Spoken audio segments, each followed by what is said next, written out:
Our cross-curriculum project looked at conformity and nonconformity through the lens of photography, while focusing on the subjects art, psychology, perception, and history. I asked 4 photography students questions regarding conformity and nonconformity and its role in photography. Question 1. How important is conforming or not conforming to a style?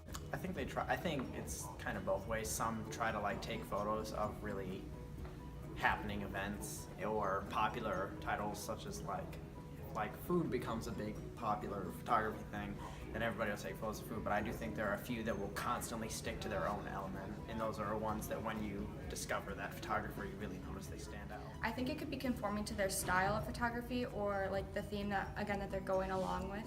But I think that as individuals, we all do it in a different way, whether we intend to or not.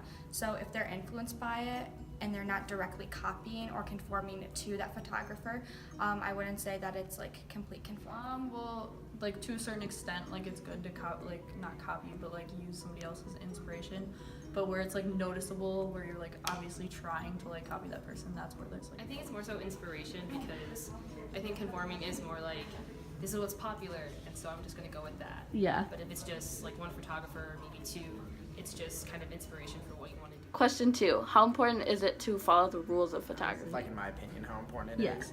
Well, kind of like I said before, I don't think it's important. I think you should maybe follow 1 or 2 of them, but there's a very large list that I don't believe should apply. I think it depends on the person. I think that certain people find a style and they definitely stick with it, and that they find a theme, I guess, and kind of just stick with that all throughout their photography. But then I think there's also people who would get bored of the same thing over and over again, and then they like to try new things and broaden their horizons. Some people obviously do what's popular, and try to base their popularity on doing what's popular. So it's obviously good to do stuff that's unique and make that popular, I guess.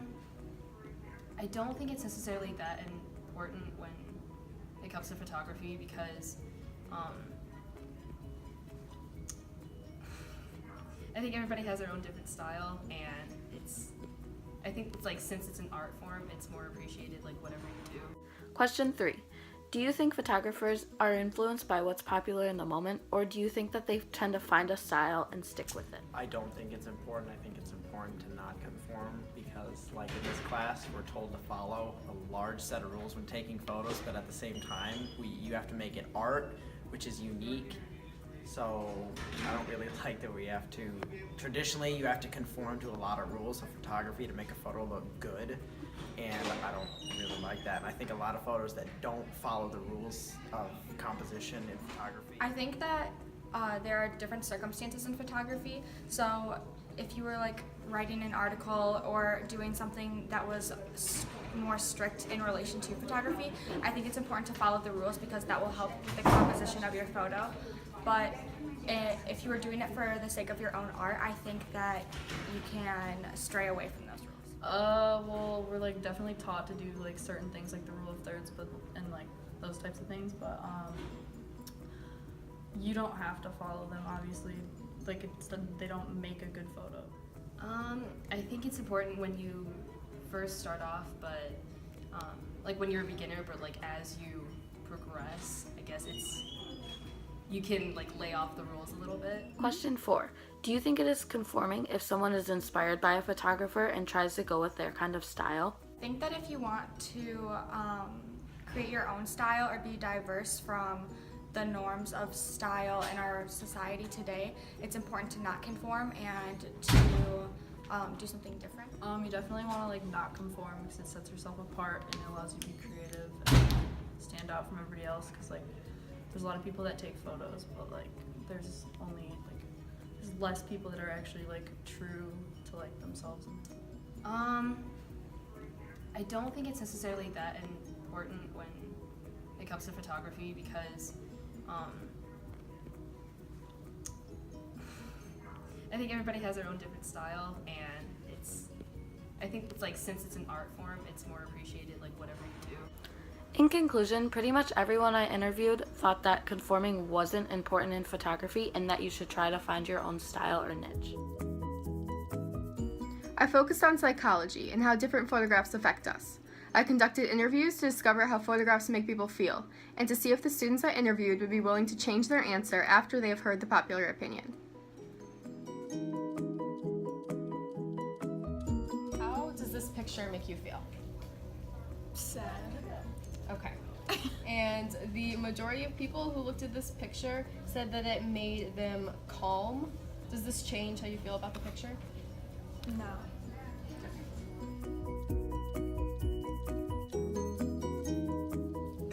How does this picture make you feel? Sad. Okay. Majority of people who looked at this picture said that it made them feel scared. Does that I'm gonna change my answer to scared. How does this photograph make you feel?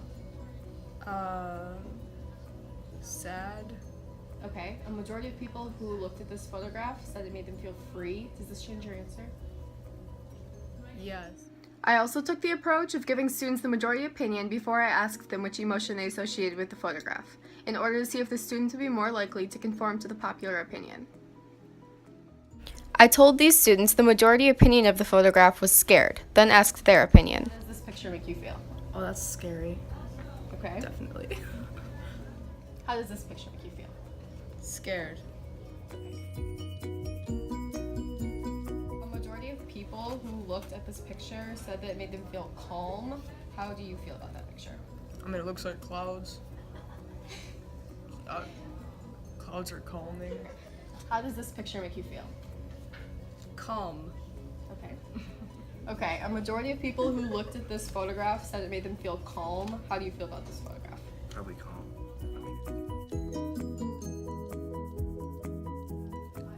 Okay, a majority of people who looked at this picture said it made them feel angry. How do you feel about this picture? Calm. Some students that were interviewed had different answers, but it was also common for the students to change their answer after hearing the majority opinion, or to pick the popular emotion when asked what they thought about the photograph. I asked 2 art students to rank 4 pictures from best to worst. The difference between the photos was that in 2 of them, the subjects were dressed nicely, and in the other 2, the subjects were dressed quite casually or informally. We wanted to conduct an experiment to see if there was a correlation between how the subjects were dressed and how they were ranked by the students. This shows whether or not the students conform to what society has told them is high quality or pleasing to the eye. I chose a picture of you guys, I think it was at homecoming, because it had the most detailed background and like the main focus was really good, and I liked the picture in general because it kind of showed your guys' friendship. So for the first one I chose that one because I thought they looked more happy and the background was nice, and then throughout all the other photos the emotion started to go down. So.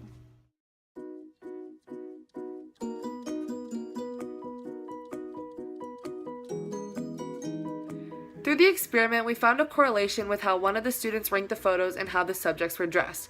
When asked to rank them from best to worst, she ranked the best dress as the best photo and the worst dress as the worst photo. There were no distinct differences quality-wise between the photos, just the subjects and how they were dressed. Additionally, we found a slight correlation from the other student's interview as well. She ranked the worst dress as the best photo and the other worst dress as the worst photo. She valued the emotion and experience behind the photo more than the clothing or the quality. So, in conclusion, the correlation between clothing and perception of quality depends on the individual and what they value in their photography. Photography has always been an art that has played an important role in beliefs as in religion and popular opinion. But photography has played an important role in society also.